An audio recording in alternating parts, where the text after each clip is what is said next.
Hello दोस्तों, तो कैसे हैं आप लोग।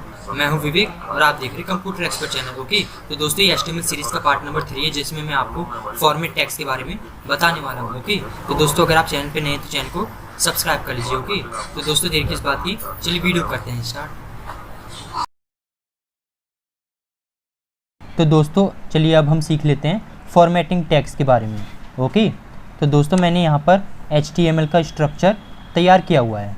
ओके, तो दोस्तों फॉर्मेटिंग टैग्स को समझाने से पहले मैं एक पैराग्राफ को यहाँ पर पेस्ट कर देता हूँ।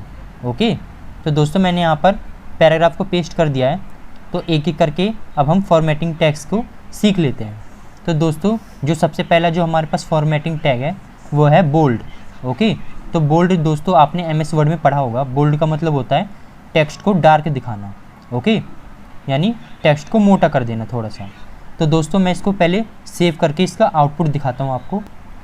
तो दोस्तों मैं यहाँ पर रिफ़्रेश करूँगा तो दोस्तों आपको यहाँ पर इसका आउटपुट दिख जाएगा। ओके, तो दोस्तों चलिए मैं बता देता हूँ बोल्ड टैग के बारे में। तो दोस्तों मान लो मैं तो दोस्तों जहाँ पर ये ऑनलाइन वीडियो लिखा हुआ है जैसे कि आप देख सकते हो, तो थोड़ा मैं फोकस करके दिखा देता हूँ आपको। तो दोस्तों यहाँ पर मैं बोल्ड टैग का यूज करने वाला हूँ। तो दोस्तों यहाँ पर मैं ऑनलाइन से पहले बी टैग लगाऊंगा, B tag. Okay, B tag का मतलब होता है दोस्तों बोल्ड, और इसको यहाँ पर क्लोज कर दूंगा। बी से पहले स्लैश लगाऊंगा और इसको क्लोज कर दूंगा। ओके, तो दोस्तों हमने इसको बोल्ड टैग में इसको लिखा हुआ है ऑनलाइन वीडियो को। तो मैं इसको सेव कर देता हूँ दोस्तों। तो दोस्तों मैंने इसको सेव कर लिया है। अब मैं इसका आउटपुट दिखाता हूँ आपको। तो दोस्तों जैसे कि आप देख सकते हो, जैसे मैंने रिफ़्रेश किया तो आप यहाँ पर देख सकते हो बाकी टेक्स्ट से ये थोड़ा सा बोल्ड आ रहा है ऑनलाइन वीडियो, जो कि हमने यहाँ पे बोल्ड टैग का यूज किया था। ओके, तो दोस्तों इस तरीके से आप बोल्ड टैग का यूज कर सकते हो। तो दोस्तों अगला टैग है हमारे पास इटैलिक। ओके, तो दोस्तों ये भी आपने वर्ड में देखा होगा। तो दोस्तों मान लो मैं यू से लेके टाइप तक मैं क्या करने वाला हूँ, इसको इटैलिक करने वाला हूँ। तो दोस्तों यू से पहले मैं इटैलिक टैग का यूज करूँगा, यानी आई टैग का। तो दोस्तों आई टैग का मतलब होता है इटैलिक। ओके, तो दोस्तों मैं इसको टाइप के बाद इसको क्लोज कर दूंगा। आई से पहले मैं एक स्लैश लगाऊंगा, फॉरवर्ड स्लैश, उसके बाद इसको क्लोज कर दूंगा। तो दोस्तों यहाँ पे हमारा आई टैग लग चुका है। तो दोस्तों मैं इसको सेव कर लेता हूँ और इसका आउटपुट दिखाता हूँ आपको। जैसे मैं इसको दोस्तों रिफ़्रेश करूँगा तो दोस्तों जैसे कि आप देख सकते हो यहाँ पे ये टेक्स्ट इटैलिक हो चुका है। बाकी यहाँ पे देख सकते हो ये नॉर्मल टेक्स्ट है और ये थोड़ा सा तिरछा है ना, यानी इटैलिक। तो इस तरीके से दोस्तों आप इटैलिक का भी यूज़ कर सकते हो। तो दोस्तों अगला टैग है हमारे पास स्ट्रॉन्ग का। Okay, strong. तो दोस्तों स्ट्रॉन्ग टैग का हम यूज कर लेते हैं। तो दोस्तों मैं प्रोफेशनली पे स्ट्रॉन्ग टैग का यूज करने वाला हूँ। ओके, तो दोस्तों मैं स्ट्रॉन्ग लिख देता हूँ, STRONG, स्ट्रॉन्ग, और प्रोफेशनली के बाद इसको क्लोज कर देता हूँ, /STRONG। ओके, इसको अगर मैं यहाँ पर रिफ़्रेश करूँगा तो दोस्तों जैसे कि आप देख सकते हो प्रोफेशनली यहाँ पे थोड़ा सा बोल्ड हो चुका है ना। तो दोस्तों स्ट्रॉन्ग टैग से भी वही होता है जो बोल्ड टैग से होता है ना। तो दोस्तों स्ट्रॉन्ग टैग भी वही काम करता है जो बोल्ड टैग करता है। ओके, तो दोनों में दोस्तों अंतर क्या है, तो दोस्तों दोनों में अंतर क्या है ये समझ लेते हैं। तो दोस्तों ये जो बोल्ड टैग है ये नॉर्मल टेक्स्ट के बराबर होता है, यानी कि ये पावर में दोनों का सेम होता है, पावर। ओके, यानी कि इसका कोई मतलब नहीं बनता है, ये दोनों सेम है। ये टेक्स्ट को मोटा जरूर कर देता है, डार्क जरूर कर देता है, लेकिन दोनों का पावर एक ही है। ओके, इसका कोई मतलब नहीं है, लेकिन स्ट्रॉन्ग टैग का मतलब बनता है दोस्तों, यानी SEO पॉइंट ऑफ व्यू से इसका हम यूज करते हैं। इसका एक मतलब है, यानी ये जो स्ट्रॉन्ग टैग है ये नॉर्मल टैग से ज़्यादा स्ट्रॉन्ग है, इसका मतलब ये होता है दोस्तों। ओके, तो दोस्तों इसका हम SEO पॉइंट ऑफ व्यू से यूज करते हैं, जो कि मैंने आपको पहले भी बताया हुआ था। SEO का मतलब होता है सर्च इंजन ऑप्टिमाइजेशन। ओके, मेरे ख्याल से आप समझ गए होंगे। तो दोस्तों अगला टैग है हमारे पास एम्फसाइज टैग। ओके, EM, उसको हम बोलते हैं EM, एम्फसाइज। तो दोस्तों ये जो कॉम्प्लीमेंट है, कॉम्प्लीमेंट से लेके अदर तक जो ये लिखा हुआ है, इस पर मैं एम्फसाइज टैग का यूज़ करूँगा, EM। ओके, और अदर के बाद मैं यहाँ पर इसको क्लोज कर दूँगा, EN। तो दोस्तों मैं इसको सेव करके इसका आउटपुट दिखाता हूँ आपको। तो दोस्तों जैसे मैं इसको रिफ़्रेश करूँगा तो दोस्तों जैसे कि आप देख सकते हो यहाँ पे कॉम्प्लीमेंट ईच अदर ये तिरछा हो गया, यानी इटैलिक हो चुका है। तो दोस्तों इटैलिक और एम्फसाइज ये दोनों भी सेम काम करते हैं। ओके, जैसे बोल्ड और स्ट्रॉन्ग सेम काम करते थे, उसी तरीके से दोस्तों इटैलिक और ये एम्फसाइज टैग ये दोनों सेम काम करते हैं। तो दोस्तों दोनों में अंतर क्या है? तो दोस्तों मैंने आपको पहले ही बताया हुआ था, जैसे स्ट्रॉन्ग टैग का मतलब बनता है वो अपने आप में स्ट्रॉन्ग वर्ड रखता है, उसी तरीके से ये एम्फसाइज टैग भी अपने आप में स्ट्रॉन्ग रखता है, यानी अपने आप में एम्फसाइज रखता है ताकि इसकी तरफ हम फोकस करें। ये इटैलिक है, इटैलिक की तरह ही सेम काम करता है, लेकिन इसका मतलब बनता है, एम्फसाइज करता है ये। ओके, मेरे ख्याल से आप समझ गए होंगे। इसका भी यूज हम एसईओ पॉइंट ऑफ व्यू से यूज करते हैं। ओके, यानी कि बताना चाहता है एम्फसाइज टैग इस पर एम्फसिस करो, एम्फसिस टैग ये हमको बताना चाहता है कि इस पर फोकस करो। ओके, तो दोस्तों अगला टैग है हमारे पास स्मॉल टैग। तो दोस्तों स्मॉल टैग हम लगा कर देख लेते हैं।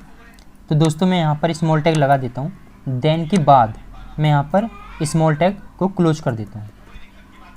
ओके, तो दोस्तों मैं इसको सेव कर लेता हूँ, कंट्रोल S, और मैं इसको रिफ्रेश करता हूँ यहाँ पर। तो दोस्तों जैसे कि आप देख सकते हो यहाँ पर मैं आपको जूम करके दिखाता हूँ। तो दोस्तों क्लिक से लेके देन तक ये थोड़ा सा छोटा टेक्स्ट आ रहा है ना।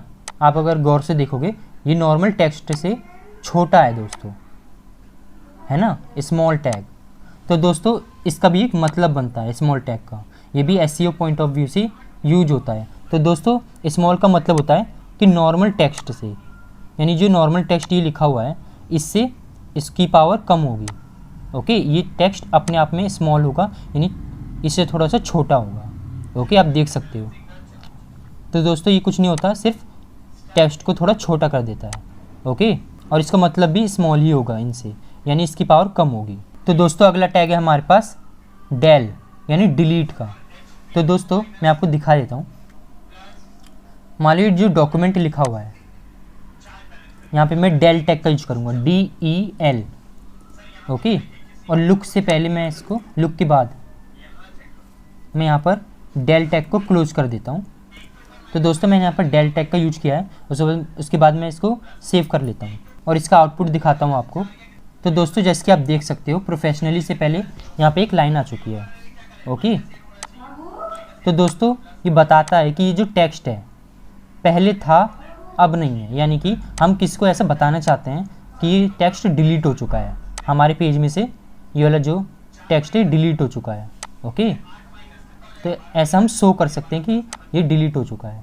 इससे कुछ नहीं होता दोस्तों, सिर्फ ऐसी लाइन से क्रॉस कर देता है, लाइन से क्रॉस कर देता है, जैसे आप बचपन में ऐसे पेंसिल से काट देते थे, उसी तरीके से दोस्तों आप इसको ऐसे शो कर सकते हो कि ये गलत लिखा है। ओके, और दोस्तों इसका भी हम एसईओ पॉइंट ऑफ व्यू से यूज करते हैं, यानी ये टेक्स्ट पहले था अब डिलीट हो चुका है। ओके, तो दोस्तों अगला टैग है हमारे पास स्ट्राइक का। ओके, तो दोस्तों जहाँ पर ये हेडर एंड साइड बार लिखा है मैं इसको स्ट्राइक टैग लगा देता हूँ यहाँ पे। तो दोस्तों मैंने यहाँ पर स्ट्राइक टैग का यूज किया है। तो दोस्तों मैं इसको सेव करके अगर मैं इसको रिफ़्रेश करूँगा तो दोस्तों जैसे कि आप देख सकते हो हेडर एंड साइड बार, तो दोस्तों यहाँ पे भी एक लाइन खींच चुकी है।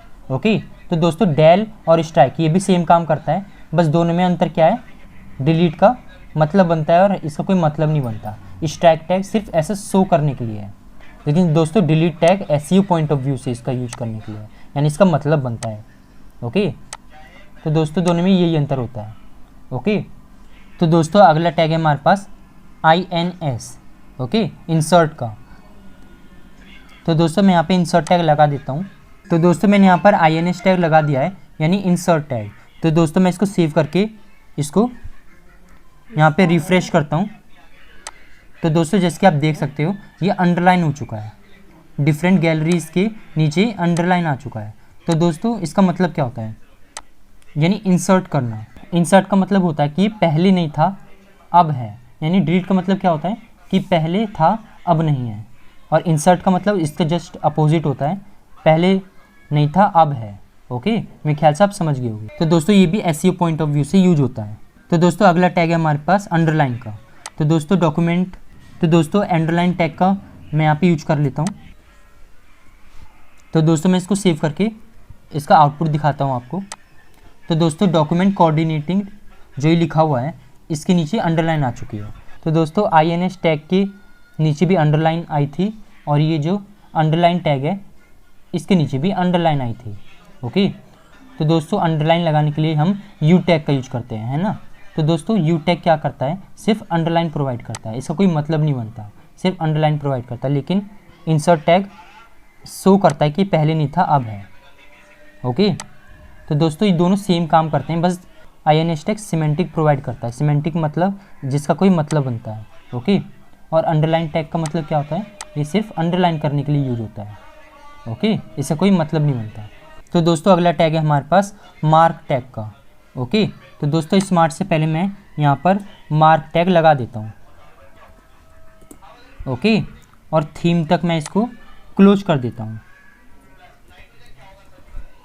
तो दोस्तों मैंने यहाँ पर मार्क टैग का यूज किया है, मैं आपको इसका आउटपुट दिखाता हूँ।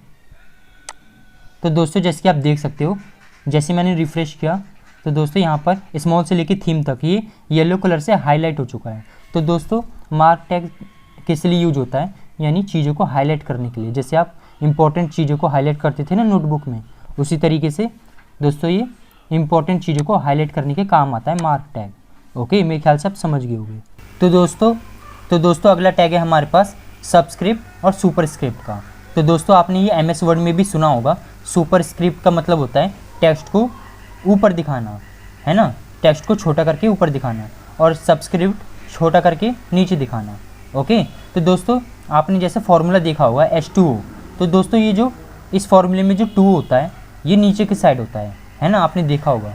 तो दोस्तों उसी तरीके के फॉर्मूलेज बनाने के लिए ये यूज होता है। जैसे आपने मैथ में देखा होगा A का स्क्वायर। तो दोस्तों ये जो 2 होता है वो छोटा होता है लेकिन ऊपर की साइड होता है ना। तो दोस्तों इस तरीके के इक्वेशन वगैरह और फॉर्मूलेज वगैरह क्रिएट करने के लिए तो दोस्तों आपको सबस्क्रिप्ट और सुपरस्क्रिप्ट का यूज करना होगा। ओके, तो दोस्तों चलिए देख लेते हैं इसका यूज कैसे करते हैं। तो दोस्तों सबसे पहले मैं इस पैराग्राफ को डिलीट कर देता हूँ ताकि आपको कन्फ्यूजन ना हो। ओके, तो दोस्तों मैं यहाँ पर लिख लेता हूँ H2O। ओके, उसके बाद मैं यहाँ पर BR टैग का यूज कर लेता हूँ 2 बार ताकि आपको क्लियर दिखाई दे, और मैं यहाँ पर एक फॉर्मूला लिख देता हूँ।